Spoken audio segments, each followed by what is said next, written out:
Nshuti bagenzi mukurikirana amakuru aca ku rwego rw'intara Gitega turabaramukije twifuriza kuranirwa muri hose. Komine ya Gitega irabandanya umugambi wo gushigikira abarimyi mu rugamba rwo kugwiza umwimbu biciye mu makoperative.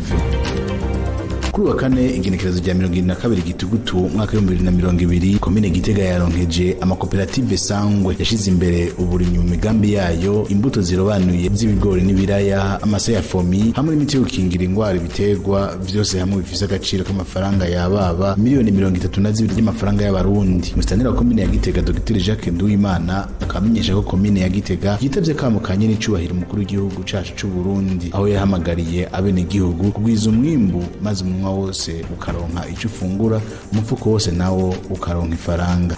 Twaciye twiyumvira gushigikira amwe mu makoperative sangwa akorera ngaha muri komine Gitega asanzwe akorera mu by'uburimyi n'ubworozi, tukaba rero twarashoboye kwiyungunganya ngaha muri komine ya Gitega. Turarondera amase ahingurirwa mu ruganda bita fomi, harimwo fomi imbura, fomi bagara, fomi totahaza, yose hamwe akaba afise agaciro karenga miliyoni 5 z'amafaranga y'amarundi. Tukaba twarashoboye kandi kurondera n'imbuto z'ibigori zifise agaciro k'ibihumbi 600. Tukaba twarashoboye kurondera kandi n'imiti muzokoresha mu kuvura ingwara zishobora kwibonekeza kw'ibi biterwa bitandukanye, imiti ifise agaciro kangana miliyoni 2 n'ibihumbi 353 n'amajana. Tukaba kandi twarashoboye kurondera imbuto z'ibiraya zingana n'amatoni 13 n'ibiro 680 bifise agaciro kangana n'imiliyoni 24. Byose hamwe ibyo bikaba bifise agaciro kababa miliyoni 32 z'amafaranga y'amarundi. Ibyo rero nivyo komine yashoboye kurondera kugira ngo ishobore kubatera intege muri kino gice ca mbere c'imacu no mwaka, kugira ngo amakoperative yacu, amakoperative sangwe akorera mu gisata c'uburimyi n'ubworozi dushobore kuyatera intege, tuyafate mu mugongo mu ntumbero yo kugwiza umwimbu. Twagomba rero tubasabe yuko ino ngabire mugiye gushikirizwa muyifata neza mukayikoresha aho yagenewe. Twabatumiye muri mwese bagize komite ya koperative, nitumve yuko mwaciye muja kubikoresha aho bitagenewe. Turagomba yuko izi mbuto ano mase dutanze biza gukora mu murima wa koperative, kandi tukagomba yuko byokorwa ku mugaragaro, kuko mu minsi tuzorungika n'abadukurikiranira turabe yuko vy'ukuri zino mbuto twabahaye no mase twabahaye yagiye gukora mu murima wa koperative, utagiye gukora handi.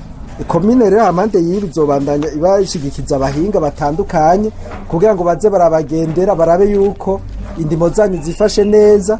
Twababwiye ko hari n'imiti yategekanijwe mu gihe hoboneka indwara izoshobora gufasha kugira ngo dushobore kuvura izo ndwara zo kuyadukiza.